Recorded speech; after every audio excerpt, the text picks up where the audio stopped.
আল্লাহ তাআলা বলেন, কুল্লু নাফসিন যায়িকাতুল মাউত ওয়া ইন্নামা তুওয়াফাউনা উজুরাকুম ইয়াওমাল কিয়ামাহ ফামান যুহজিহা আনিন নারি ওয়া উদখিলাল জান্নাহ ফাকাদ ফাজ ওয়ামাল হায়াতুদ দুনিয়া ইল্লা মাতাউল গুরুর। আল্লাহ তাআলা আয়াতে বলেন, সূরা আলে ইমরানের 185 নম্বর আয়াত। এই আয়াতের প্রথম অংশটুকুকে আল্লাহ তাআলা তার কালামের মাঝে তিনবার নাজিল করেছেন। কয়বার? পরের বক্তব্য আলাদা। প্রথম অংশটুকু আল্লাহ তাআলা গোটা কোরআনে তিনবার নাজিল করেছেন। কোন বক্তব্য আল্লাহ একবার বললে যথেষ্ট। তিনবার বলা মানে বিষয়টি গুরুত্বপূর্ণ, এটা বান্দাকে বুঝিয়ে দেওয়া হয়েছে। জীবন মাত্রই মৃত্যুর স্বাদ আস্বাদন করবেন। ঘোষণাটা দেওয়ার আগে ঘোষক বুঝাতে চান, দোকানদার আপনি বড় বেচা কেনানে ব্যস্ত আছেন, একটু কাজ থামান, কানটা মাইকের দিকে লাগান, মনোযোগ আকর্ষণ করে শোক সংবাদ বলে। বাড়িতে মা বোনেরা নানান কাজে আছে, কেউ ঘরের কাজে আছে, রান্নার কাজে আছে, বোঝানো হয় একটু কাজটা থামানো হোক, একটু কানটা মাইকের দিকে দেওয়া হোক। সমাজের যত শ্রেণীর মানুষ আছে তাদেরকে বোঝানো হয় আপাতত কাজটা থামিয়ে কানটাকে মাইকের দিকে খাড়া করে দাও। এর মানে হলো ঘোষণা দেওয়ার আগে মনোযোগ আকর্ষণ করে নেওয়া হয়। একইভাবে আল্লাহ তাআলা আয়াতের মাঝে মৃত্যুর ওয়াজ করার উদ্দেশ্য নয়, মানব জাতিকে একটি গুরুত্বপূর্ণ ঘোষণার কথা শোনাবেন। এজন্য মানব জাতি দুনিয়াবি কাজে এত ব্যতিব্যস্ত আছে, আল্লাহ তাআলার বক্তব্য বললে সেটা গুরুত্ব নাও দিতে পারে। এই জন্য বক্তব্যের গুরুত্ব তখন আসে যখন বান্দা মৃত্যুর কথা মনে করে, চিন্তা করে আমি এত ব্যস্ততা কি হবে, মৃত্যু হলে সব শেষ হয়ে যাবে। দুনিয়ার সব স্বাদ আল্লাহ, সব ভোগের বিষয় মৃত্যুর পরে আর কোনো কাজে আসে না। এবং কি মৃত্যুর যন্ত্রণা উঠে গেলে কোনো মানুষকে যদি বলা হয়, ও ভাই তুমি চিন্তা করো না, তোমার জন্য বাজারের সবচেয়ে মিষ্টি মন্ডায় আনা হয়েছে, এখনই খেতে দেওয়া হবে, ও বলবে দুনিয়ার মিষ্টি আমার দরকার নেই, আমার শরীরে মৃত্যুর যন্ত্রণা উঠে গেছে, এখনো মরেনি, কিন্তু দুনিয়ার সাথে তার সম্পর্ক ছেদ হতে চলেছে। কথা বলেন ঠিক না? এই জন্য আল্লাহ বোঝাতে চাইলেন, বান্দা আমার কথা গুরুত্ব দিতে চাও না, তবে তোমার ব্যস্ততা কমে যাবে যখন তুমি আর একা একা চলতে পারবে না। 4 জন 6 জনের কাঁধে উঠে ছাড়া তোমার স্থানান্তরিত হবে না, তখন তুমি ব্যস্ততা কমে যাবে। বান্দা কি নিয়ে তুমি ব্যস্ত আছো, ব্যস্ততা থামিয়ে দাও, আগে আমি আল্লাহ তোমার জন্য কি বলতেছি এটা ভালো করে বুঝে নাও। তাহলে মৃত্যুর কথা বলা এখানে আল্লাহর উদ্দেশ্য নয়। আল্লাহ আমাদেরকে আগে মনোযোগ আকর্ষণ করলেন তার বক্তৃতার দিকে। এবার বক্তৃতা আল্লাহর ঘোষণা। এবার আল্লাহ বলতেছেন, ওয়াইন্নামা তুওয়াফাউনা উজুরাকুম ইয়াওমাল কিয়ামাহ। বান্দারে এই দুনিয়ার ভোগবিলাস পেয়ে ভুলে যেও না, তোমাদের সামনে যে একটু অনন্তকালের জীবন আছে এটা তোমরা ভুলে যেও না। ওই ময়দানে যখন ফিরে আসবে, ওয়াইন্নামা তুওয়াফাউনা উজুরাকুম ইয়াওমাল কিয়ামাহ, হিসাবের ময়দানে যখন আমি আল্লাহর দরবারে ফিরে আসবি, তোমাদের জীবনের কর্মগুলোর পুঙ্খানুপুঙ্খানু কড়ায় গন্ডায় তোমাদের প্রতিদান বুঝিয়ে দেওয়া হবে। ও বান্দা, ফামান ইয়ামাল মিসকালা যাররাতিন খায়রান ইয়ারা ওয়া মান ইয়ামাল মিসকালা যাররাতিন শাররান ইয়ারা। দুনিয়াতে যদি বান্দা যাররা পরিমাণ ভালো কাজ থাকে সেটাও তোমার সামনে হিসাবের জন্য ওঠানো হবে, দেখানো হবে। আর যদি যাররা পরিমাণ মন্দ কাজ থাকে ওটাও তোমার সামনে হাজির করা হবে। ও বান্দা, দুনিয়ার এই ভোগ বিলাস কয় বছরের ভোগ? কারোর জীবনের 50, কারোর 40, কারোর 20-30, কারোর সর্বোচ্চ হলো না 100 বছর হলো। কথা বলেন না, 110-20 বছরই হলো জীবনে। আল্লাহ বলেন বান্দা এই জীবনে মজে থাকতে গিয়ে পরকালের জিন্দেগি ভুলে যেও না। তুমি কি জানো না এই দুনিয়ার জিন্দেগি একদিকে খুবই গুরুত্বপূর্ণ, আর একদিকে এই দুনিয়ার জিন্দেগির কোনো গুরুত্ব নাই। বান্দারে এই দুনিয়াটাকে যদি তুমি ভোগবিলাসের জায়গা বানাও, তাহলে এই দুনিয়ার মশার ডানার সমান আল্লাহর কাছে মূল্য নাই। আর যদি তুমি এই দুনিয়ার সময়টাকে, হায়াতটাকে আখিরাতের জান্নাত পাওয়ার জন্য, জাহান্নাম থেকে বাঁচার জন্য ব্যয় করো, তৈরি করো, তাহলে এই দুনিয়ার অমূল্য মূল্য রয়েছে যা তুমি বুঝতে পারবে না। ও বান্দা, ওই দিনের কথা ভয় করো যেদিন তোমাদের আমার কাছে আসলে পুঙ্খানু হিসাব বুঝিয়ে দেওয়া হবে। রাতের আধারে এই মাঘের শীতের মাঝে গভীর রাত 3টা বেজে গেছে, স্ত্রীর বিছানা থেকে আলাদা হয়ে আপনি অজু করে নিয়ে ঠান্ডা পানিতে অজু করে যায় নামাজে দাঁড়িয়েছেন, কেউ জানে না। মনের ভিতরে একটা সন্দেহ তৈরি হতে পারে, আল্লাহ এই গভীর রাত আমার তেলাওয়াত, আমার দাঁড়ানো সেজদা তো কেউ দেখে না। যদি আমার হিসাবের দিন, হিসাবের আমলনামা এটা না পায়, আল্লাহ বোঝালেন বান্দারে কেউ না জানে জানুক, আমি আল্লাহ তো দেখতেছি। সুবহানাল্লাহ বলেন। আমাদের কর্মগুলো আল্লাহ তাআলা দেখতে পান কি পান না? ও বান্দা, ইউমালু মা শিতুম ইন্নাহু বিমা তা'মালুনা বাসীর। তোমাদের দুনিয়াতে যা মন চাই তাই করো, এর মানে এই না ইউমালু, তোমরা করো, মা শিতুম, তোমাদের মন যা চাই। এইটুকু যদি শুধু বলতেন তাহলে আমরা যা ইচ্ছা তাই করতে পারতাম। এরপর আল্লাহ তাআলা বলেন বান্দা যা মনে চাই তাই করো, তবে একটা কথা কখনো ভুলে যেও না, আমি আল্লাহ তাআলা তোমরা যা করতেছো সব আমি আল্লাহ তাআলা স্বয়ং দেখতেছি। ওয়া ইন্নাহুম বিমা তা'মালুনা বাসীর, তোমরা যা করতেছো একটাও আমি আল্লাহ তাআলার নজরের বাইরে নাই। সুবহানাল্লাহ বলেন। এজন্য আল্লাহ তাআলা বুঝালেন বান্দা রাতের গভীরে উঠে তুমি আল্লাহর সিজদায় দাঁড়িয়ে গেছো, সালাতে দাঁড়িয়ে গেছো আল্লাহর সাথে সম্পর্ক করার জন্য, কেউ জানে না। এরপরও সেটা হিসাবের দিন বাদ পড়ার কোনো সুযোগ নাই। ও বান্দা, তুমি গোপনে, অতি গোপনে, সংগোপনে অনেক ছোট বড় অসংখ্য অন্যায়ের পাপ করেছো। তুমি ভাবতেছো যে না না এটা আল্লাহর হিসাবের বাইরে চলে যাবে। আল্লাহ তাআলা বলেন বান্দা তা নয়। আল্লাহ সূরা নাবার ভিতরে বলেন তোমাদের প্রত্যেকটি কর্ম আমি আল্লাহ গুনে গুনে লিখে রাখি। কি করি? গুনে গুনে লেখা রাখা হয়। এরকম কোনো সুযোগ নেই আমরা আমাদের জীবনের কর্ম ভুলে যেতে পারি, আল্লাহ ভুলবেন না।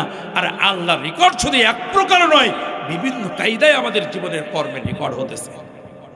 ঠিক না জোরে বলুন ভাই। আল্লাহ তাই কথাগুলো মনে করিয়ে নিয়ে আল্লাহ বলেন বান্দা ওই ময়দানে যখন ফলাফল দেওয়া হবে তখন বান্দা শোনো, এরকম তোমাদের দুইটা সনদ দেওয়া হবে। কয়টা? আরো জোরে বলেন কয়টা? ফামান যুহজিয়া আনিন নার ওয়া উদখিলাল জান্নাহ। প্রথম বলা হবে বান্দা এই নাও তোমার নাম, তোমার গোটা ঠিকানা এখানে লেখা আছে, আর আমার রায় সিদ্ধান্ত লিখে দেওয়া আছে বান্দা, লিখে দেওয়া আছে ও বান্দা তোমাকে আর জাহান্নামের আগুনে যাওয়া লাগবে না, তোমাকে মুক্তি দান করা হলো, তোমাকে নাজাত দেয়া হলো, তোমাকে নিষ্কৃতি দেয়া হলো। এটা তুমি জাহান্নামের ফেরেশতারা যদি তোমাকে নিতে চায় এটা দেখিয়ে দিবা, জাহান্নামের ফেরেশতারা বুঝে নেবে এই বান্দা জাহান্নামে যাবে না। সুবহানাল্লাহ। ফামান যুহজিয়া আনিন নার ওয়া উদখিলাল জান্নাহ। আরেকটা সনদ দিয়ে দেওয়া হবে, ওই সনদে লিখে রাখা হবে আপনার গোটা ঠিকানা সহ লিখে সিদ্ধান্ত জানানো হবে এই নাও বান্দা, এইটা জান্নাতের প্রহরীদেরকে দেখালেই তোমাকে সালাম জানাবে, আর গেটটা খুলে তোমাকে জান্নাতের ভিতরে অভিনন্দন জানিয়ে প্রবেশ করার সুযোগ করে দেবে। ও বান্দা, ওই ময়দানে এই দুইটা সনদ কয়টা বুঝতেছেন আমার কথা নাকি বুঝতেছেন? এক নাম্বার সনদ হলো জাহান্নামের আগুন থেকে বেঁচে যাওয়া। দুই নাম্বার সনদ হলো জান্নাতে যাওয়ার টিকিট লাভ করা।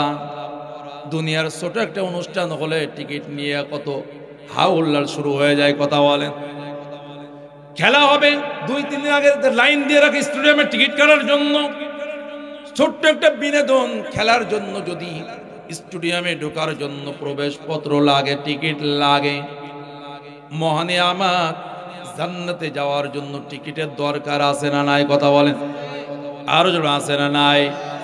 আল্লাহ টিকিট দিয়ে বলবেন, বান্দা ও আমার বান্দিরা শোনো, তুমি যখন জান্নাতে যাবে, জান্নাত কিন্তু দরজা খোলা নেই, তালা মারা আছে।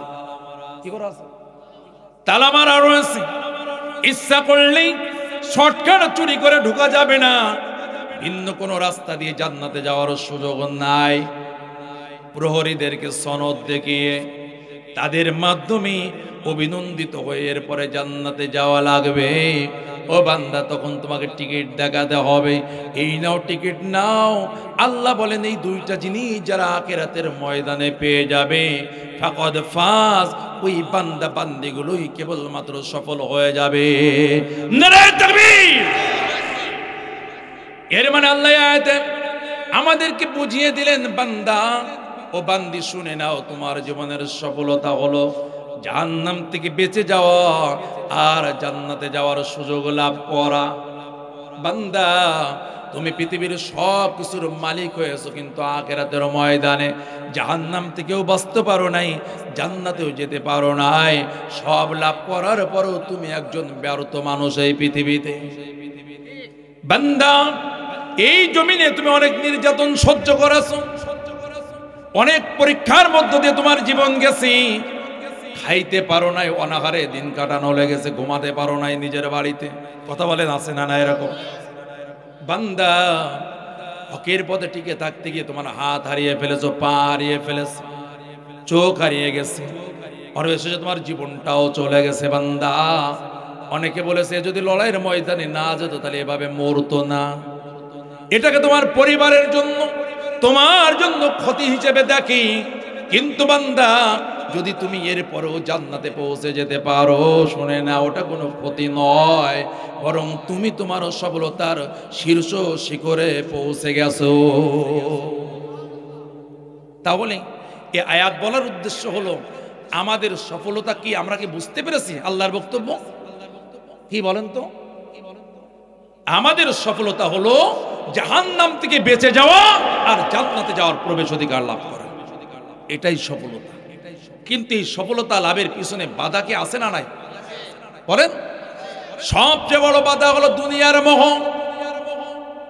দুনিয়া আপনাকে পিছন থেকে টেনে ধরবে। লড়াইয়ের ময়দানে যেতে যাচ্ছেন, কিন্তু মনে হচ্ছে 5 বছর একটা বাচ্চা আছে, কি করে যাব? আমি মারা গেলেই আমার বাচ্চার কি হবে? কথা বলেন একটু।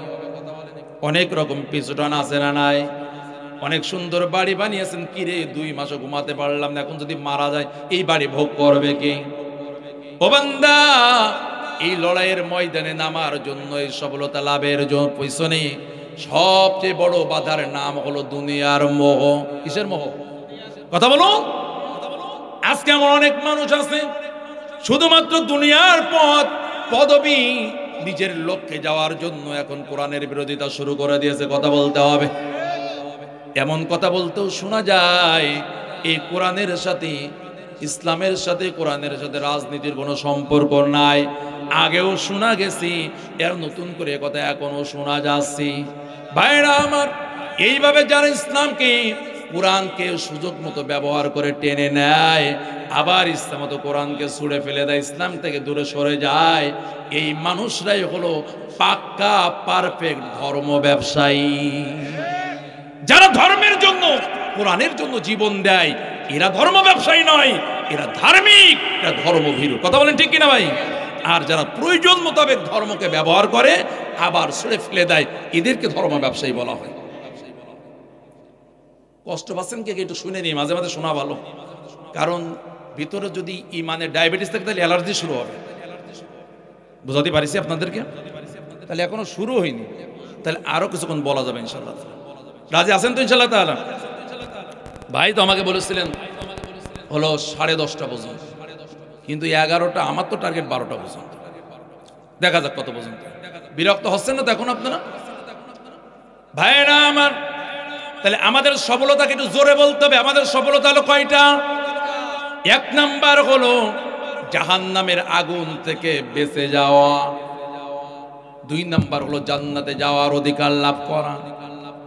এখন একজন মানুষ আমাদের বাংলাদেশের প্রেক্ষাপটে বলে প্রধানমন্ত্রী হলো, কিন্তু জান্নাতেও যেতেও পারলো না, জাহান্নাম থেকেও বাঁচতে পারলো না।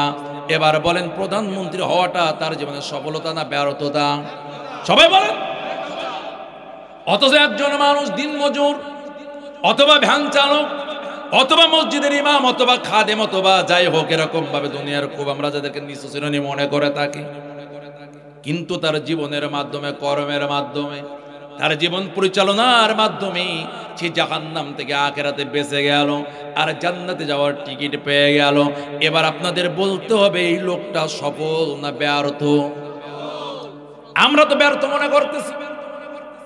তুমি তো এমপি হতে পারলে না, তুমি তো মন্ত্রী হতে পারলে না, তোমার দল তো জিততে পারলো না, তুমি ব্যর্থ হয়ে গেছো। আমি আগেই বলতেছি, আমরা আমাদের সফলতা ব্যর্থতা এখনো বুঝতে পারি নাই।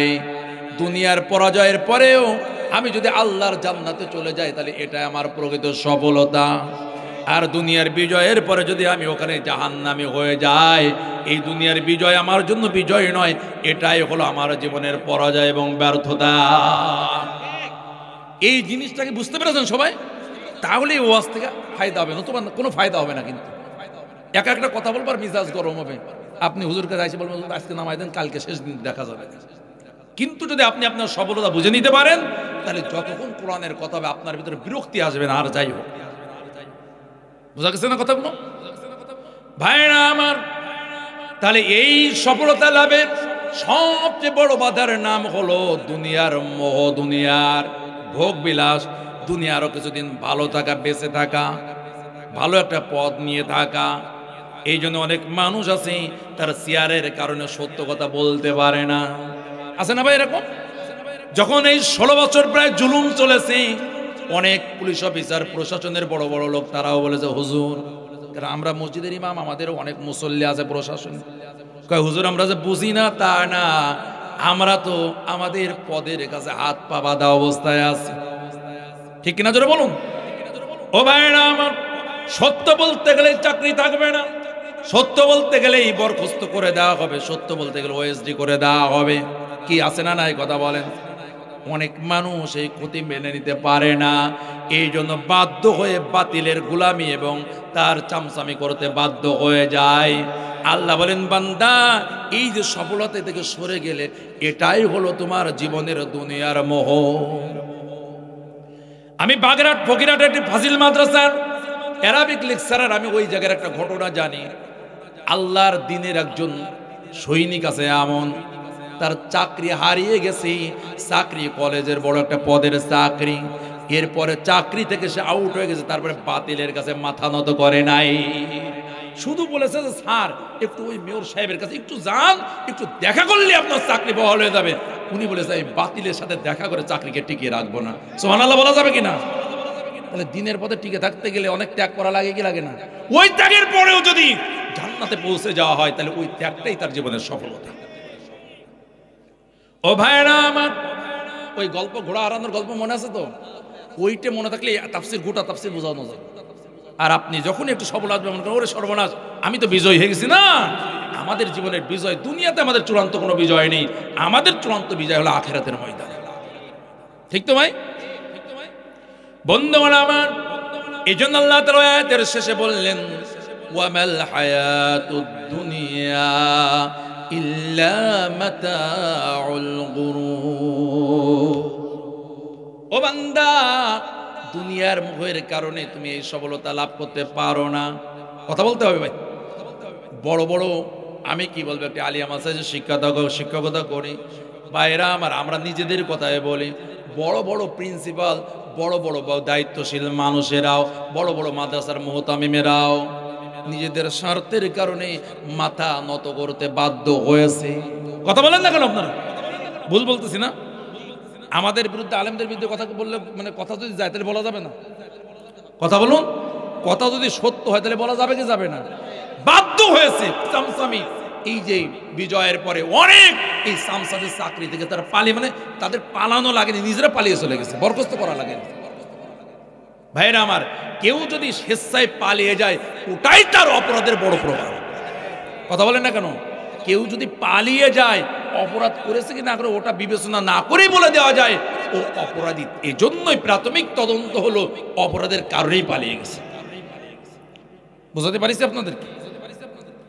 ভাইরা আমার, এই জন্য আল্লাহ তাআলা আয়াতে বলেন, বান্দা তুমি যদি তোমার জীবনের সফলতা লাভ করতে চাও, এবার আমরা সিদ্ধান্ত কি নিলাম, এই সফলতা আমাদের চাই কি চায় না? আরো জোরে বলেন, চাই কি চায় না? সফলতা যদি চায়, এক নাম্বার লাভ হলো জাহান্নামের আগুন থেকে বাঁচিয়ে দেওয়া হবে। সুবহানাল্লাহ। বন্ধুরা আমার, আল্লাহ তাআলা তার কালামের মাঝে বারবার বারবার জাহান্নামের আগুন থেকে আমাদেরকে সাবধান করেছেন কি করেন নাই? কিন্তু যে বিষয় থেকে আল্লাহ তাআলা আমাদেরকে বাঁচতে বলেন নাই, ওই বিষয় থেকে আমরা বাঁচার চেষ্টা করি। কিন্তু যা থেকে বাঁচতে বলেছেন তা থেকে বাঁচার চেষ্টা আমরা বেশিরভাগ মানুষ করি না। আল্লাহ তাআলা কোরআনুল কারীমে বলেছেন, ফাত্তাকুন নারাল্লাতী ওয়াকুদুহান নাস ওয়াল হিজারা। বান্দারে, আগুন থেকে বাঁচো। কি থেকে বাঁচো? ফাত্তাকুন নারাল্লাতী ওয়াকুদুহান নাস ওয়াল হিজারা। ওই জাহান্নামের আগুন থেকে বাঁচো, যে জাহান্নামের আগুনের ইন্ধন হবে মানুষ আর পাথর। দুনিয়াতে আগুন জ্বালানো হয় কাষ্ঠ দ্বারা, কাঠ দ্বারা, খনিজ কয়লা দ্বারা, ঠিক কিনা জোরে বলেন? পাথর দ্বারা দুনিয়াতে আগুন জ্বালানো হয় না। আল্লাহ তাআলা বলেন, বান্দা শোনো, জাহান্নামের আগুন শুধু জ্বালানো উদ্দেশ্য না, ওটা দ্বারা শাস্তি দেওয়া উদ্দেশ্য। এই জন্য আমি আল্লাহ তাআলা পাথর দ্বারা জাহান্নামের আগুন জ্বালাবো। ফাত্তাকুন নার আল্লাতী ওয়াকুদুহান নাস ওয়াল হিজারা। ও বান্দা, জাহান্নামের আগুন থেকে বাঁচো। তবে শুনে রাখো, প্রকৃত মানুষ যদি হতে পারো তাহলে জাহান্নামের আগুনে যাওয়া লাগবে না। কোন প্রকৃত মানুষ জাহান্নামের আগুনে যাবে না। আমার কথা কি বুঝতেছেন সবাই? প্রকৃত মানুষ কোথায় যাবে না? হুজুর তালি তো আজকে বেঁচে গেছে, আজকে যা করতাম করবো। মানুষ তো আমরা সবাই। এখানে গরু ছাগল আছে নাকি কেউ? কথা বলেন একটু। সবাই তো মানুষ। তবে মানুষ দুই প্রকার। কয় প্রকার? একটা হলো আকৃতিগত মানুষ, একটা মাথা আছে, চোখ আছে, নাক আছে, দুই হাত আছে, দুই পায়ে দাঁড়িয়ে থাকে, এই ধরনের যে আকৃতি গঠন, এটাকে মানুষ বলা হয়। আর একটা প্রকৃত মানুষ। মানুষ কয় প্রকার? ভাইরা আমার, এই জন্য আল্লাহ তাআলার বক্তব্য হলো, ওয়ালাকাদ যারানা লিজাহান্নামা কাসীরাম মিনাল জিন্নি ওয়াল ইনস। সূরাতুল আরাফ 179 নম্বর আয়াত। আল্লাহ তাআলা বলেন, জাহান্নামের আগুনের জন্য অসংখ্য মানুষ আর জিনকে তাদেরকে নির্ধারণ করা হয়েছে, সৃষ্টি করা হয়েছে। তাহলে প্রথমে আল্লাহ বললেন যে জাহান্নামে যাবে কারা? মানুষ আর, জোরে বলেন। আর আমি যে বললাম যে মানুষ জাহান্নামে যাবে না, আল্লাহ পরে বোঝাচ্ছেন সেটা। ও পৃথিবীর মানুষ শুনে নাও, মানুষ শুধু হলেই হবে না।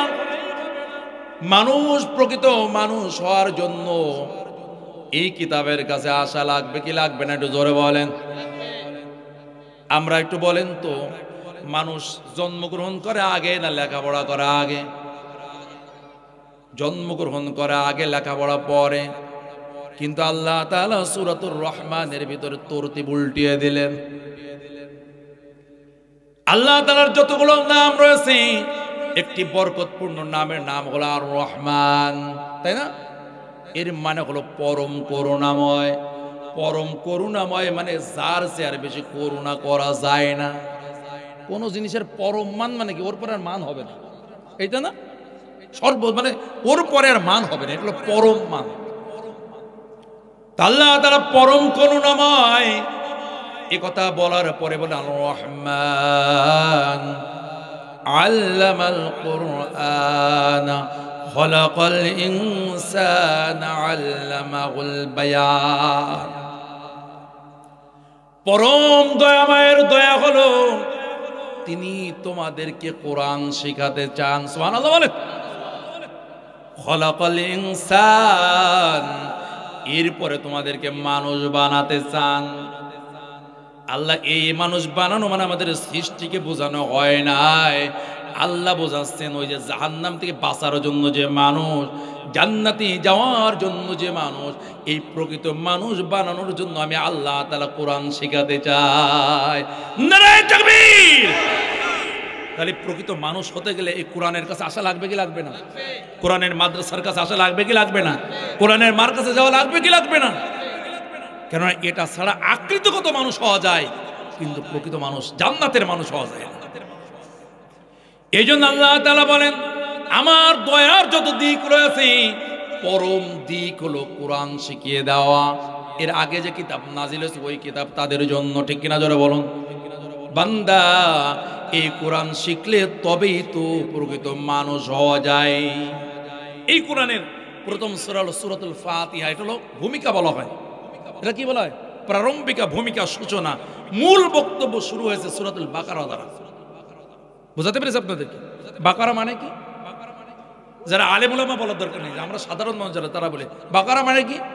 গাভী, গাভী মেয়ে গরু, তাই তো বাকারা। কত কোরআনে সূরা মুলক আছে, সূরা রহমানের কথা বললাম, সূরা দোখান আছে, সূরা এরপরে ইয়াসিন আছে, অনেক সূরা আছে না বরকতপূর্ণ, সূরা ওয়াকিয়া আছে। এত এত সূরা থাকতে সব সূরা বাদ দিয়ে গরুর নামে সূরা শুরু করলেন, আল্লাহর কি হিসাব কি উল্টো পাল্টা হয়ে গেছে নাকি? বুঝাতে পারি নাই? এরপরে সর্বশেষ সূরা 114 নম্বর সূরার নাম কি কোরআনের? নাস মানে কি? মানুষ। তো ওইটাতে শুরু করলে তো ভালো হতো। কুল আউযু বিরাব্বিন নাস পড়তেও সুবিধা হতো, মুখস্থ করতে সুবিধা হতো। ভাইরা আমার, অনেক মুফাসসিরিন নেই তাৎপর্য যেভাবে ব্যাখ্যা করেছেন, আল্লাহ বোঝাতে চাইলেন এভাবে, বান্দা যতক্ষণ তুমি কোরআনের দূরে থাকবে, কোরআন থেকে দূরে থাকবে, ততক্ষণ তুমি পশুর চেয়েও নিকৃষ্ট। যখন কোরআনে আসলে, কোরআনের কাছে আসলে তুমি কেবল পশু হয়েছো। বাকারা। ও বান্দা, এই গোটা কোরআন যখন তোমার জীবনে তুমি ঢুকিয়ে নিতে পারবা, কোরআনের ছায়াতলে তুমি ঢুকে যাবা, পশু হয়ে ঢুকেছিলে, নাস মানুষ হয়ে বের হতে পারবা। তাহলে কোরআন শিখলে কি হওয়া যায়? আর আমরা তো কোরআন মাদ্রাসায় পড়াতে চাই না যে ওই দান সদকা খেয়ে বড় হবে। শুধু দান সদকাটা আপনি দেখলেন, কথা বোঝেন নাই ভাই? শুধু কি দান সদকাটা আমরা দেখলাম? আমাদের জীবনে সফলতা যদি বুঝতাম, তাহলে আমাদের সন্তান কোরআন শিখছে, সে সর্বোচ্চ পর্যায়ের মর্যাদা সে গ্রহণ করতেছে, ঠিক কিনা জোরে বলুন। আমরা তো আমাদের সফলতা কি সেটাই বুঝতে পারিনি। আমার ছেলে ডাক্তার হয়ে গেলে বিশাল আঞ্জাম করে মেজবানি দেওয়া হয়, মিষ্টি বিতরণ করা হয় যে আমি সফলতায় পৌঁছে গেছি। কথা বলেন না? আছে না এরকম মানুষ? আছে। ভাইরা আমার, আমি বুঝাতে চাইলাম, আল্লাহ তাআলা বলেন ওই মানুষগুলো জাহান্নামের আগুনে যাবে। লাহুম কুলুবুল লা ইয়াফকাহুনা বিহা, যাদের অন্তর আছে, কলব আছে, কিন্তু অনুধাবনের ক্ষমতা নাই। এরকম মানুষ সারা বাংলাদেশের দেশে থাকলেও মঠবাড়ি এলাকায় নাই। ভাইরা আমার, এত অন্যায়, এত জুলুম, এত পরিমাণ অত্যাচার দেখার পরও এখনো নিজেদেরকে হকপন্থী মনে করতেছে। আমার প্রশ্ন হলো, ওদের অন্তর নেই, আর থাকলে ওটা অন্ধ অন্তর। কথা বলেন? যে অন্তরে অনুধাবন ক্ষমতা নাই, যে অন্তর সত্যকে অনুধাবন করতে পারে না, আল্লাহ বলেন এই অন্তর যদি কারোর থাকে, ওয়ালাহুম আয়ুনুল লা ইবসিরুনা বিহা, এমন চোখ থাকে যেটা দ্বারা তারা সত্যকে দেখতে পায় না। কয়টা কথা বলতেছেন আল্লাহ? দুইটা। এক নাম্বার হলো ওই মানুষরা জাহান্নামে যাবে, ওই জিনরা জাহান্নামে যাবে যাদের অন্তর আছে কিন্তু অনুধাবন করার ক্ষমতা নাই। এখনো নিজেরা নিজেদের নির্দোষ প্রমাণ করতেছে, কথা বলেন না কেন? এখনো নিজেরা নিজেদের স্বাধীনতার পক্ষের শক্তি মনে করে, এখনো নিজেরা নিজেদেরকে দেশ দরদি মনে করে। বলে হুজুর তা সমস্যা কি? তাহলে সমস্যা একটু তুলে ধরে আপনাদের। রাগ হচ্ছে না তো? আচ্ছা ঠিক আছে, আর রাগ হলেও বলতে হবে তো, কারণ আপনাদের এখান থেকে যদি আমি বেঁচে যাই না বলে, উপরে তো ধরা পড়া লাগবে, লাগবে না ভাই? কথা বলুন ভাইরা আমার। 2009 সালে তারা যখন, ভাই আপনি যে দলের, আমি আপনাদের কারো চিনি না, ব্যক্তিগতভাবে কাউকে চিনি না, আমি জানি আমরা এখানে মুসলমান, আমরা বাংলাদেশে, আমরা আমাদের দেশকে ভালোবাসি, ঠিক কিনা জোরে বলুন? সব দল মতের ঊর্ধ্বে আমরা আমাদের দেশকে ভালোবাসি কি বাসি না? আর ইসলামের কথা বলতে গেলে দেশের কথা বলতে হবে। কেন? একটা ভূখণ্ড থাকলে ইসলাম প্রতিষ্ঠা করা যায়, ভূখণ্ড না থাকলে ইসলাম কোথায় প্রতিষ্ঠা করবেন আপনি? তাহলে স্বাধীন সার্বভৌম ভূখণ্ড ইসলামের জন্য দরকার আছে না নাই? নবীজের মক্কা জীবনে 13 বছর মুসলমানের সংখ্যা 750। কত বলেন, কত বলেন? 1000 পূর্ণ হয়নি 13 বছরের দাওয়াতে। আর মদিনায় 10 বছর, বিদায় হজেই তো লক্ষাধিক মুমিন সামনে ছিল। তাহলে 13 বছরের লোক বেশি না 10 বছরে? না না, সমান সমান প্রায়, তাই না? ওখানে 750 আর এখানে লক্ষাধিক মানুষ শুধু ময়দানে। ময়দানে মানে আর কোনো জায়গায় ছিল না তা তো না। কি বোঝাতে পেরেছি আপনাদেরকে? তাহলে ইসলামের জন্য একটি স্বাধীন সার্বভৌম ভূখণ্ডের দরকার আছে না নাই? তাহলে ইসলামের কথা বলতে গেলে দেশের কথা বলতেই হবে। বলে হুজুর আপনি কোরআন হাদিস ওয়াজ করতে, এবার রাজনীতির আবার কি বোঝেন? ভাই রাজনীতি তো, বড় রাজনীতি শিখিয়েছে কোরআন। সুবহানাল্লাহ বলেন, বড় রাজনীতি শিখিয়েছে কোরআন। যারা বলে যে কোরআনের সাথে ইসলামের সাথে রাজনীতির সম্পর্ক নেই, আমি একমত তাদের কথা, খুবই একমত। ওই রাজনীতির সাথে কোরআনের সম্পর্ক নেই যেই রাজনীতিতে লুটপাট আছে, যেই রাজনীতিতে আপনার এরকম টেন্ডারবাজি আছে, চাঁদাবাজি আছে, চুরি আছে, হাট দখল, মাঠ দখল, বাজার দখল, ঘাট দখল, এইগুলো যে রাজনীতি আছে, ওই রাজনীতির সাথে কোরআনের সম্পর্ক নেই। রাজনীতির সাথে সম্পর্ক আছে ইনসাফের, জুলুম মুক্ত মানুষ তার অধিকার বুঝে পাবে, এই রাজনীতির সাথে কোরআনের সম্পর্ক আছে না নাই? মানুষের অধিকার বুঝিয়ে দিতেই তো নবীজি সেই জাহালাতের জামানায় আগমন করেছিলেন। কথা বলেন ঠিক না ভাই? তাহলে রাজনীতির সাথে তো সম্পর্ক নেই, কথা বলেছেন, ভুল বলেননি। আগেও যারা বলেছেন তারাও ভুল বলেননি, তাদের রাজনীতির সাথে কোরআনের কোনো সম্পর্ক নেই। তবে যদি আপনি জান্নাতি মানুষ হতে চান, তাহলে আপনার রাজনীতির সাথে কোরআনের সম্পর্ক থাকা লাগবে। আর কোরআনের রাজনীতির 1 নম্বর মৌলিক উপাদান হলো, কোরআনের রাজনীতি হলো জুলুম মুক্ত রাজনীতি। যেই রাজনীতির ভিতরে জুলুমের কোনো অস্তিত্ব থাকবে না। ভাইরা আমার, দুনিয়াবী রাজনীতি আর আখিরাতমুখী রাজনীতির পার্থক্য হলো, সমপর্যায়ে দুনিয়াবী রাজনীতিতে সমপর্যায়ের নেতাদেরকে কিভাবে ডাউন দেওয়া যায় এটা চেষ্টা করা হয়। তাকে বহিষ্কার করা, তাকে দমিয়ে রাখা, প্রয়োজন হত্যা করে ফেলা। কথা বলেন একটু।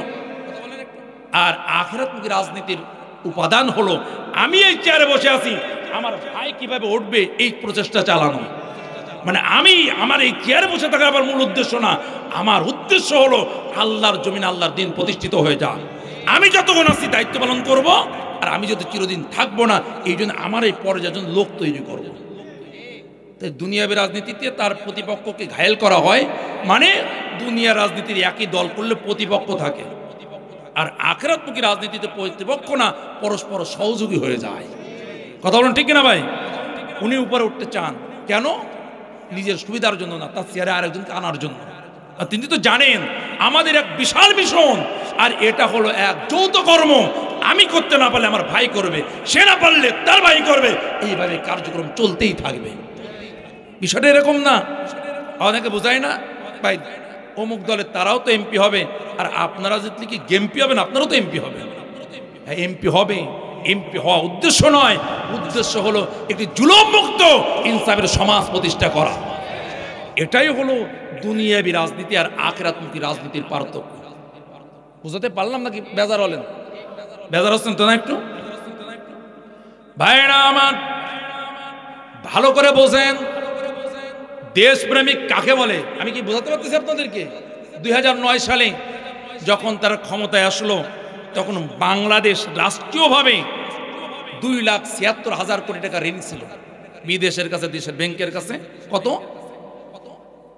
2,76,000 কোটি টাকা, 2,76,000 টাকা না, 2,76,000 কোটি টাকা ঋণ ছিল যখন তারা ক্ষমতার চেয়ার নিয়েছে। 2009 সালের 5 জানুয়ারি শপথ নিয়েছে। এরপরে একটানা 15 বছর 8 মাস, কত বলেন? আপনাদের আওয়াজে মনে হচ্ছে যে না, আপনাদের তো ওয়াজ হবে না। কত বলেন? কত বলেন? 15 বছর 8 মাস একাধারে, যাদের বয়ান আমরা শুনতে শুনতে হাফেজ হয়ে গেছি। আমাদের ক্ষমতার কোনো লোভ নেই, যতক্ষণ জনগণ চাইবে তার এক মুহূর্ত বেশি থাকবো না, তবে জনগণকে ভোট দিতে দেওয়া হবে না। যতক্ষণ জনগণ চাইবে ততক্ষণই থাকবো, কিন্তু জনগণকে কিন্তু ভোট দেওয়া যাবে না। কেন? আমাদের স্পেশাল ফোর্স আছে, যারা খুব বুজুর্গ, প্রায় 12টার পরে উজু গোসল করে তাহাজ্জুদ শুরু করে, এবার সিল মারা শুরু করে, এরপরে বাক্সে ভরে, এরপরে ফজর পর্যন্ত চালায়, ফজরের নামাজ জামাতে পড়ে তারপরে ঘুমাতে যায়। এই বুজুর্গ লোক আছে। এই জন্য জনগণ যতক্ষণ চাইবে ততক্ষণ আমরা থাকবো, কিন্তু জনগণ ভোটের মাঠে যেতে পারবো না। এটা হলো আমাদের যশোরের কথা বলতেছে। আপনাদের মঠবাড়ি এত ভালো, এখানে তো আপনারা ভোট দিতে পেরেছেন, আলহামদুলিল্লাহ। পারেননি? ও তালিতা ভালো করে বসবেন। তাহলে একটানা 15 বছর 8 মাস, যখন 5 আগস্ট তারা সেট আপ ধরে মন্ত্র পড়ে মারেফাতের জগতে যে গায়েব হয়ে গেল, সেট আপ ধরে টোটাল, কথা বোঝাতে পারি না, কি দোয়া কালাম পড়েছে, একদম গায়েব হয়ে গেল, পালাবো না, এরকম কত কত বড় বড় চিৎকার করেছিল, কিন্তু ঠিকই গায়েব হয়ে গেছে সময় মতো। কথা বলতেছেন না মনে হয়? এরা এই গায়েব হওয়ার আগ পর্যন্ত যে 15 বছর 8 মাস সময় পেয়েছে, এই সময় বাংলাদেশ ঋণগ্রস্ত ছিল। সেই 2024 সালে 5 আগস্ট 18,35,000 কোটি টাকা। কত? আগে স্যার ঋণ কমে গেছে আরো, তাই না? স্যার আছেন ব্যাংকে না আপনি? আগে ছিল 2,76,000 কোটি, আর এখন 18,35,000 কোটি টাকা রাষ্ট্রীয় ঋণ। রাষ্ট্রীয় ঋণ। তাহলে কি ঋণ কমে গেছে না 15 বছর 8 মাসে? ও আচ্ছা, বাড়িছে না? তাহলে যোগ বিয়োগ ভালোই বুঝলেন। এই 15 বছর 8 মাসে রাষ্ট্রীয় ঋণ বাড়লো হলো 15,58,000 কোটি টাকা। ওই 2,76,000 কোটি বাদেও অতিরিক্ত 15,58,000 কোটি টাকা, মানে বছরে হিসাব করলে 1 লাখ কোটি টাকার ঋণ হয়েছে প্রতি বছরে। বোঝেন না আপনারা কথাটা? ভাই, এই 15 বছরে 8 মাসে কি আমাদের দেশে কোনো উন্নতি হয়নি? হয়েছে তো। আমরা পদ্মা সেতু পেয়েছি, আমরা বঙ্গবন্ধু টানেল পেয়েছি, মেট্রো রেল পেয়েছি, তারপরে আপনার রূপপুর বিদ্যুৎ কেন্দ্র মানে পারমাণবিক বিদ্যুৎ কেন্দ্র পেয়েছি, রাস্তাঘাট, কালভার্ট, ব্রিজ, কি কথা বলো হয়নি? আবার মডেল মসজিদ, আমরা অনেক কিছু পেয়েছি। ভালো কথা। এই কাজগুলো করতে যেয়ে যদি রাষ্ট্র ঋণগ্রস্ত হতো, তাহলে আমাদের কোনো দুঃখ থাকতো না। ভাই, কোনো পরিবারের প্রধান তিনি সংসার চালাতে গিয়ে, বাজার ঘাট করতে গিয়ে, ছেলে মেয়ে লেখাপড়া করতে গিয়ে, চিকিৎসা খরচ বহন করতে গিয়ে তার বাপ মরার পরে দেখা গেল 10 লাখ টাকা ঋণ।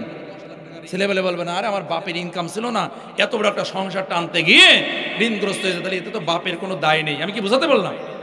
কিন্তু যদি জানেন যে বাপ 10 লাখ টাকা ঋণ হয়েছে মদ খেয়ে, জুয়া খেলে, নারী সঙ্গ দিয়ে, এরকম যত দুনিয়া নষ্টামি আছে তাই করে করে করে করে 10 লাখ টাকা ঋণ হয়েছে, তখন তার উত্তরসূরি বা তার যারা থাকবে, সন্তান থাকবে, একটু রাগ ঘৃণা হবে কি হবে না?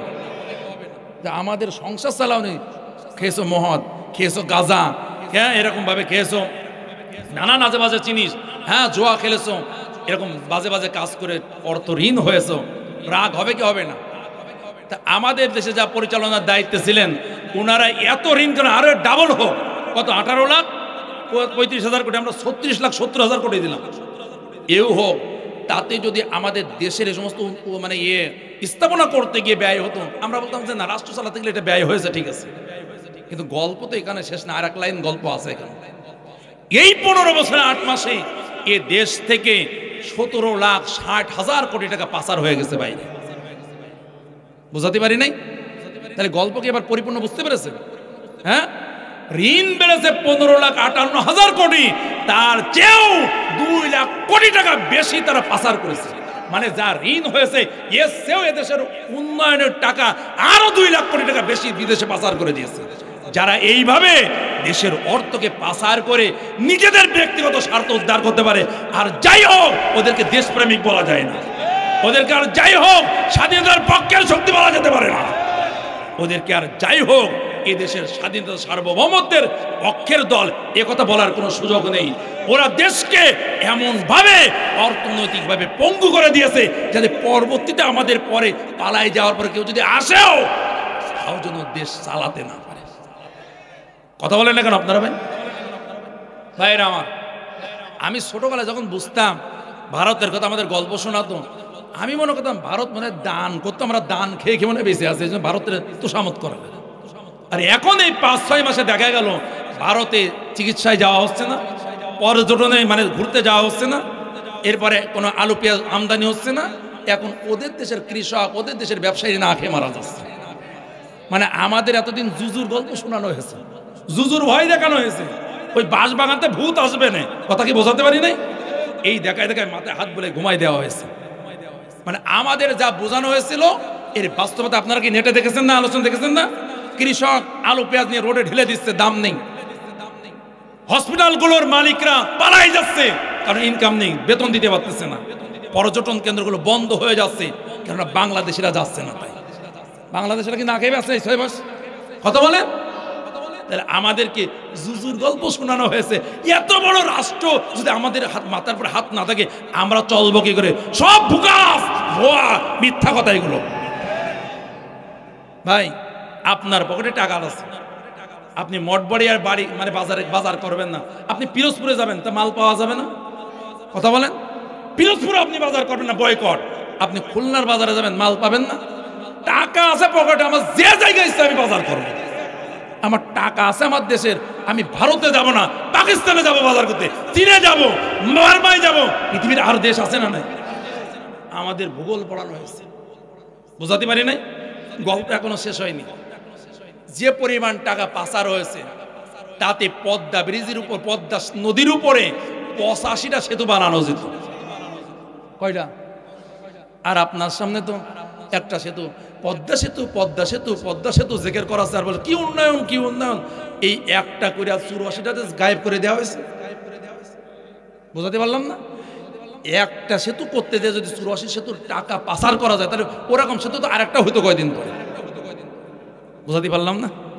এই গাদা হাঁটতে যাচ্ছে না, তো লগার মাথায় বা লাঠির মাথায় একটা মূলো ঝুলাই দিছে, আর ও পিঠের উপর নিয়ে বসে আছে। ও কিয়ামত পর্যন্ত হাঁটলে কি মূলো ধরতে পারবে? যত কদম হাঁটবে মূলো তত কদম দূরে সরে যাবে। ভুল না? ভুল বললাম নাকি? তো আমাদের সামনে মূলো ঝুলাই রেখেছে। পদ্মা সেতু, বঙ্গবন্ধু টানেল, বঙ্গবন্ধু টানেল, এরপরে কি মেট্রো রেল, মেট্রো রেল, পারমাণবিক বিদ্যুৎ কেন্দ্র। কিন্তু এগুলো করতে যে টাকা পাচার হয়েছে 77টা মেট্রো রেল করা যেত। আমার কথা না, একটা সব আমাদের বাংলাদেশের আন্তর্জাতিক অর্থনীতিবিদদের কথা। এটা কি স্যার, কি ভুল হচ্ছে নাকি? 85টা হলো পদ্মা সেতু আর 77টা মেট্রো রেল বানানো যেত। এত পরিমাণ অর্থ যারা পাচার করে দিতে পারে। আমাদের দেশের একজন গরিব এমপি ছিলেন, একদম নিতান্তই গরিব, গুলিস্তানে ভিক্ষা করতেন সেই এমপি। তার লন্ডনে মাত্র 360টা বাড়ি ছিল, আছে, খুবই গরিব, একেবারে গরিব। ওই গুলিস্তানে রাস্তায় না হাত পাত না পাতলে তার দিন চলে না। কিন্তু লন্ডনে মাত্র 360টে বাসা ভাড়া নেওয়া না, বাসার ফ্ল্যাট কেনা না, 360টে বাড়ি, 360 টাকা তো খরচ হয়েছে। কি মনে হয় আপনাদের? বোঝেন না আমার কথা? এরপরেও যদি এখন আপনাকে গল্প শোনা আমরা দেশ দরদি আর এই কথা বিশ্বাস করে তাদের প্রতি দরদার যদি উতলাই পড়ে, বুঝবেন যে আপনার অন্তর কানা হয়ে গেছে। ওই কথা বোঝাতে যে এত কথা বললাম। আল্লাহ তাআলা বলেন, লাহুম কুলুবুল লা ইয়াফকাহুনা বিহা, ওদের অন্তর আছে মানুষের মতো দেখতে মনে হয়, দূর থেকে দেখলে মানুষ মনেই হয় মানুষ। শুধু মানুষ না, দেখলে বড় বুজুর্গ মনে হয়। ওরা গল্প দেয়, হুজুর আমাদের দাড়ি নেই, হুজুর আমাদের কপালে কালো দাগ পড়ে নাই, আমরা কি হজ করি না, আমরা কি যাকাত দিই না, আমরা কি মসজিদ মাদ্রাসায় দান সদকা করি না। করেন তো। কেউ যদি 1 কোটি টাকা দুর্নীতি করে এনে 10 লাখ টাকা দিয়ে একটা মসজিদ বা মাদ্রাসার বিল্ডিং করে দেয়, তখনও তার পকেটে 90 লাখ টাকা অন্যের টাকা। 1 কোটি টাকা ধান্দা মেরে এনেছে, এনে বিশাল বুজুর্গ 10 লাখ টাকা দিয়ে বলে, হ্যাঁ এই মসজিদের সব আমি করে দেব। আমরা ইমাম সাহেবরা তো লাভ মেরে জান্নাতে ছাদে উঠাই দিয়ে দোয়া করে 14 গোষ্ঠী জান্নাতে ঢুকাই দিয়ে তারপরে বলে আল্লাহ কি ঢুকেছে তো, হ্যাঁ ঠিক আছে, এবার বন্ধ। কিন্তু টাকা তো আরেকজন। বুঝাতে পারি নাই? এই যে ধান্দাবাজি এবং চুরি, এটা আল্লাহ বোঝেন না মনে হয়? আল্লাহ রাডারে আখিরাতে ধরা পড়বে না মনে হচ্ছে? কি মনে হয় আপনাদের? ভাইয়েরা আমার, হিসাব করে করতে হবে। আল্লাহ তাআলা কোরআনেই জানিয়ে দিয়েছেন আখিরাতের ময়দানে চোররা তাদের চুরির মাল মাথায় করে আখিরাতে উঠবে। এখানে বড় দানবীর, আর বাংলায় আখিরাতে মহাচোর। আর আমাদের চিন্তা হলো, মানে আমাদের বিশ্বাস কোন জায়গা থেকে? চুরি করে আনলাম, গুনাহ একটু হলো, আর তসবিহ যদি 10 বার পড়ি 1 লক্ষ সওয়াব হয়ে গেল, সওয়াবে তো কাটাকাটি হলো, চুরি করলে তেমন সমস্যা হলো। এরকম চিন্তা আছে না নাই? কথা বলেন। আইসে বলেন হুজুর একটু তাসবিহ তাহলিল শিখাই দিন, কোন কায়দা জান্নাতে যাওয়া যায়? ওদিক তো জনগণের মানুষের আত্মসাত্র সব শেষ করে দিচ্ছে। ও ভাইরা আমার, এই কথাগুলো যারা বলতে চায় আমাদের কপালে দাগ নাই, ওদের জন্যই ওয়াজের মাঝে ছোট্ট একটা ওয়াজ না করলে হবে না। আব্দুল্লাহ ইবনে উবাইয়ের নাম শুনেছেন না আপনারা? যে মদিনার খাজরাজ গোত্রের লিডার ছিল। বন্ধুরা আমার, যাকে রাইসুল মুনাফিকিন বলা হয়, মুনাফিকদের সরদার মাথা। এই লোকটা যে মসজিদে নামাজ পড়তো, এখনো সেই মসজিদটা মদিনাতে আছে না নাই? মসজিদুন নববীর মুসল্লি, যেখানে এক সেজদা দিলে 50,000 সেজদা আমলনামায় লিখে দেওয়া হয়। তাহলে আব্দুল্লাহ ইবনে উবাই দামি মসজিদের মুসল্লি, জোরে বলেন ঠিক কিনা? আমার আপনার আমাদের ইমাম হলো আমাদের মতো এরকম না জানা কিছু মানুষ, এরকম কিছু আলেম। কিন্তু আব্দুল্লাহ ইবনে উবাইয়ের ইমাম হলো সাইয়্যিদুল মুরসালিন বিশ্বনবী মুহাম্মদুর রাসূলুল্লাহ সাল্লাল্লাহু আলাইহি ওয়াসাল্লাম। বুঝালাম ওই এমন এক মুসল্লি, তার মসজিদও দামি, তার ইমামও দামি। ওই যারা বলে না আমাদের দাড়ি নেই, আমি তাদের বুঝাচ্ছি। বলেন আমরা নামাজ পড়ি না, হাঁটুতে ব্যথা হয়নি, আগে নামাজ পড়িনি, এখন সিয়ান্নে হাজির হচ্ছি না। কথা বলেন না কেন আপনারা? ভাইরা আমার, খেয়াল করুন কথাগুলো। এই লোকটা সারা জীবন আল্লাহর দিনে রাসূলুল্লাহর আন্দোলনের বিরোধিতা করেছে, গোপনে গোপনে, ভয়ঙ্কর ভাবে। নবীজি বেঁচে আছেন, কিন্তু লোকটা পটল তুলেছে। পটল মানে তরকারি পটল না, মারা গেছে। এই আব্দুল্লাহ ইবনে উবাই মারা গেছে। কিন্তু আশ্চর্যের কথা হলো, আব্দুল্লাহ ইবনে উবাই বাপ সারা জীবন ইসলামের দুশমনি করেছে, আর তার সন্তান আব্দুল্লাহ ইবনে আব্দুল্লাহ নবীজির একজন জলিলুল কদর সাহাবী। সুবহানাল্লাহ। আবু জাহাল সারা জীবন দুশমনি করেছে। আল্লাহ বুঝান, আবু জাহাল তুমি জানো না আমি আল্লাহর কত ক্ষমতা? তুমি দুশমনি করেছো, কিন্তু তোমার ঔরসে যে ইকরামা জন্মগ্রহণ করেছে, আমি তাকে আমার নবীর সাহাবী বানিয়েছেন। ওয়ালিদ বিন মুগীরা সারা জীবন মক্কার বয়োজ্যেষ্ঠ কাফের নেতা, সারা জীবন দুশমনি করেছে। আল্লাহ বলেন, ও ওয়ালিদ বিন মুগীরা শোন, তোর ছেলে খালিদ বিন ওয়ালিদ, আমি আল্লাহ ওকে ইসলামের বড় খাদেম বানাবো, এমন পর্যায়ে নিয়ে যাব যাকে আমি আল্লাহর তরবারি ঘোষণা করা হবে। আল্লাহ পারেন কি পারেন না? এ ফিরআউন, তুমি আমার মুসাকে আসতে দিতে চাও না, কিন্তু তোমার জানা নাই আমি আল্লাহ মুসাকে পাঠানোর আগেই তোমার বাড়িতে মুসার রিজিক পাঠিয়ে দিয়েছি। এ ফিরআউন, আমি আল্লাহ, তুমি যে মুসাকে মারতে চাও, আমি আল্লাহ ওই মুসাকে তোমার বাড়ি লজিং রাখার ব্যবস্থা করে দিয়েছি। আল্লাহর ক্ষমতা আছে না নাই?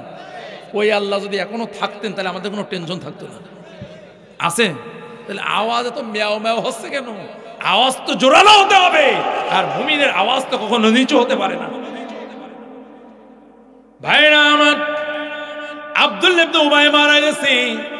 আব্দুল্লাহ ইবনে আব্দুল্লাহ তার সন্তান, আব্দুল্লাহ ইবনে উবাইয়ের সন্তান, নবীজির সাহাবী, এসে বলতেছেন, নবীজি গো, আমার পিতা কেমন লোক আমি আব্দুল্লাহ জানি, আর আমি আব্দুল্লাহর চেয়েও আপনি নবী আরো বেশি জানেন, কারণ আপনার কাছে ওহীর জ্ঞান আছে।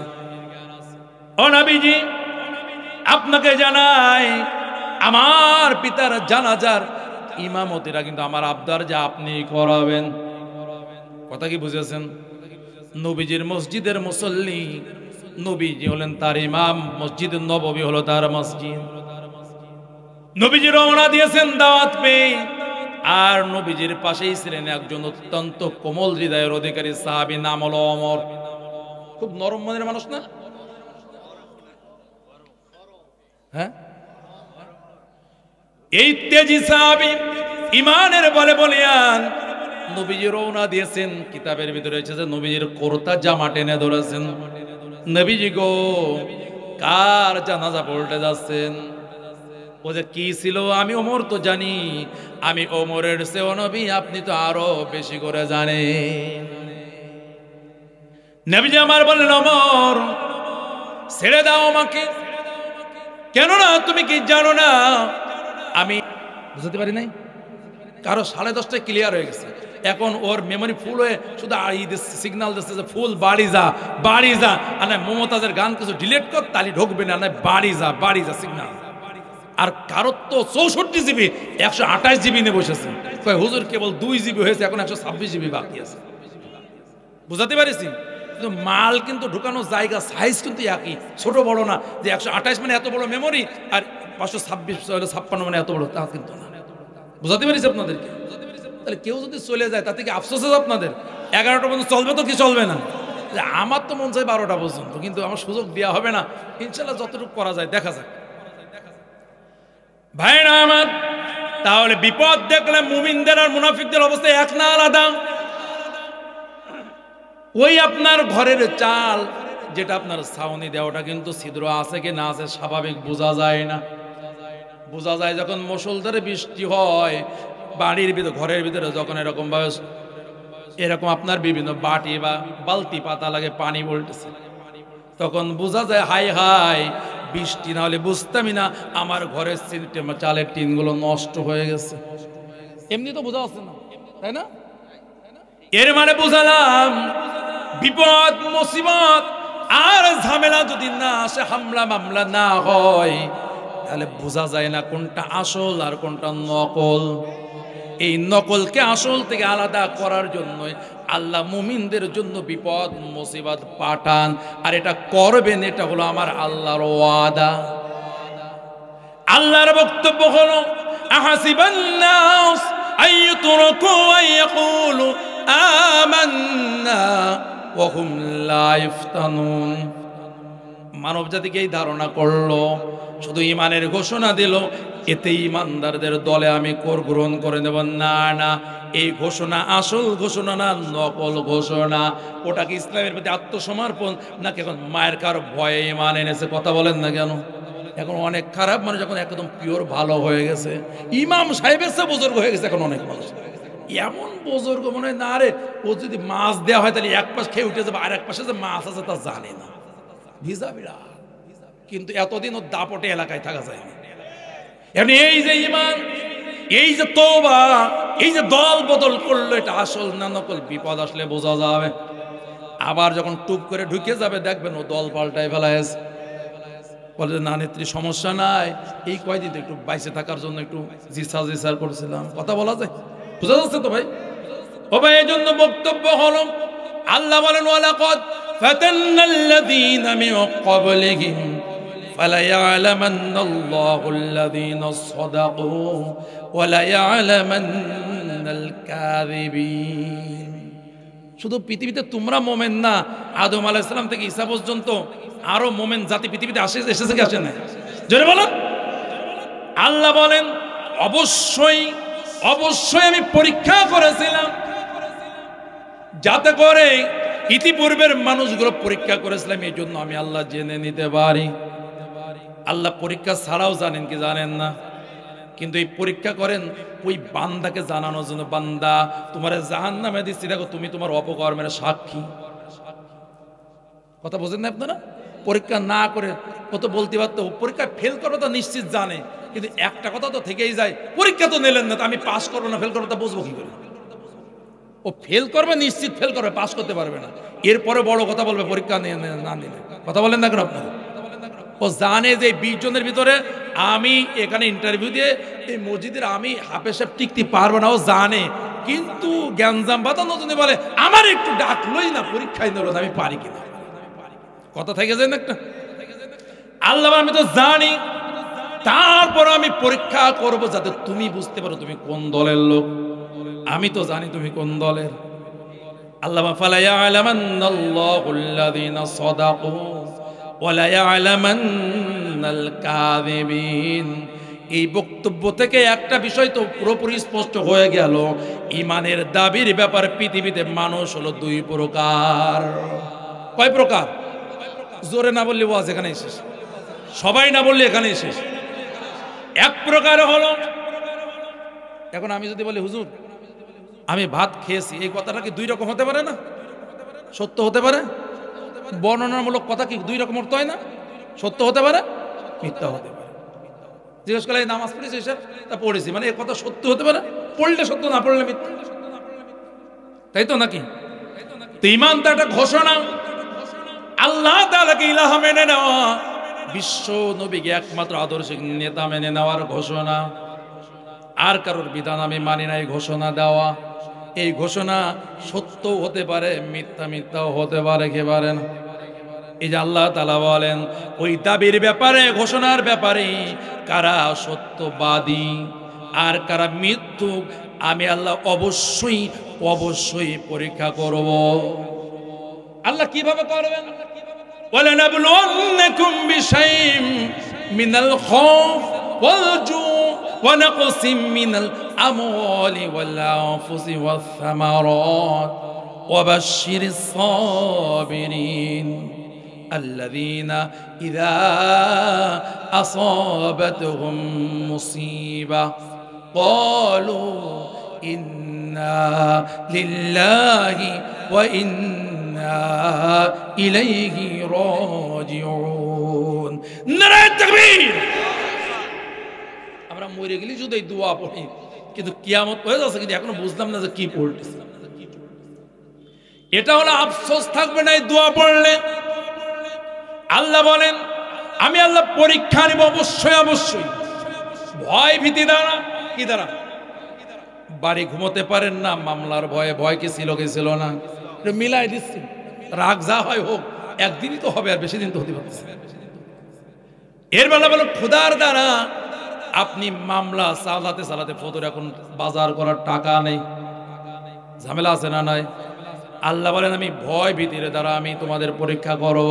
আমি দেখব ভয় আছে, ভীতি আছে, শঙ্কা আছে, এই কারণে কি ইমানের পর থেকে ফিরে আসো না ইমানের পরে অবিচল থাকো। এই যে গত মানে প্রথম দিন আমার যে ভাই দেলোয়ার হোসাইন, অনেকে শুনেছেন না আপনার, তার প্রথম দিনে কিন্তু এই আয়াত আলোচনা করেছেন না, আল্লাযীনা ক্বালু রাব্বুনাল্লাহ সুম্মা ইসতাকামু। শুধু রব আল্লাহ ঘোষণা দিলে হবে না, এ কথার উপর দৃঢ় থাকতে হবে। দল পাল্টানো যাবে না, সামিয়ানা পাল্টানো যাবে না। কয় হুজুর 5 তারিখের পরে তো সাহস বেড়ে গেছে, ওয়াজ করতেছেন না। আপনার পিছনে 16 বছরের রেকর্ড দেখেন, ইউটিউবে অনেক আলোচনা 5 বছর 7 বছর আগে। কারণ মুমিনের কথা প্রতিকূল আর অনুকূল নিয়ে সবসময় একরকম থাকবে। কথা বলুন, অবিচল থাকবে, অবস্থা ভালো হোক আর মন্দ হোক, পার্থক্য হবে না কথার ভিতরে। ভাইরা আমার, আল্লাহ আরো পরীক্ষা করব। ওয়া নাকসিম মিনাল আমওয়াল ওয়াল আনফুসি ওয়াস সামারাত। আমি আল্লাহ তোমাদেরকে তোমাদের ক্ষতির দ্বারা পরীক্ষা করব, তোমাদের সম্পদ, তোমাদের জীবন, তোমাদের মাল সামানা, ফল ফলাদির ক্ষতি দ্বারা। বান্দা ও আমার নবী আমার বান্দা বান্দীদেরকে বলে দিন, যারা সবর করতে পারবে এরা এই জান্নাতের সুসংবাদ পাবে। নারে তাকবীর। ভাইরা আমার, এই জন্য পরীক্ষার মাধ্যমে আল্লাহ মুমিনকে যাচাই করবেন, ঠিক কিনা জোরে বলুন। এই জন্য আল্লাহ বলেন বান্দা তোমার লড়াইয়ের ময়দানে তুমি নামবা, ব্যবসায়ী নামবা। ব্যবসা তো দুই রকম, একটা ব্যবসায় কোনো ক্ষতি নাই, আর একটা ব্যবসায় লস হওয়ার সম্ভাবনা আছে। মুমিনের ব্যবসায় কোনো ক্ষতি নাই, কিন্তু মুনাফিকের ব্যবসায় ক্ষতি আছে না নাই? আল্লাহ তাআলা বলেন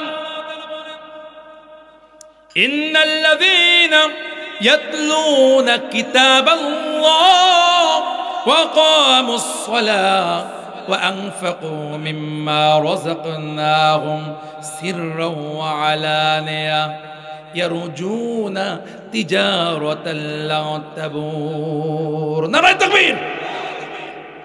এক শ্রেণীর মানুষ হলো যারা আল্লাহ তাআলার কিতাবকে অধ্যয়ন করে আর সমাজে সালাত নামাজ প্রতিষ্ঠা করে, আর তাদেরকে আমি যে রিজিক দিয়েছি, সম্পদের মালিক করেছি, এতে গোপন আর প্রকাশ্যে দান করে, ব্যয় করে। তাহলে ব্যয় করার পদ্ধতি কয়টা? সিররা ওয়া আলানিয়া, গোপনে এবং প্রকাশ্যে। কয়টা কাজ বলেন আল্লাহ? তিনটা কাজ। একটা হলো আল্লাহর কিতাব অধ্যয়ন, 2 নাম্বার সালাত প্রতিষ্ঠা, 3 নাম্বার আল্লাহর দেওয়া রিজিক। আল্লাহ আমাদের সম্পদ দিতে বলেনি, আল্লাহ আল্লাহর দেওয়া রিজিক থেকে দিতে বলেছে। সম্পদের মালিক আমরা নই, তাহলে মরার পরে জমি জায়গা দলিলগুলো কাফনের ভিতরে দিয়ে দেওয়া হতো। ভাইরা আমার, আমরা কোনো কিছুই মালিক নই। এই জন্য মানব জাতিকে আল্লাহ লাকাদ কাররামনা বানি আদম, আদম সন্তানকে সম্মানিত করা হয়েছে, শ্রেষ্ঠ জীব ঘোষণা করা হয়েছে, আশরাফুল মাখলুক ঘোষণা দেওয়া হয়েছে।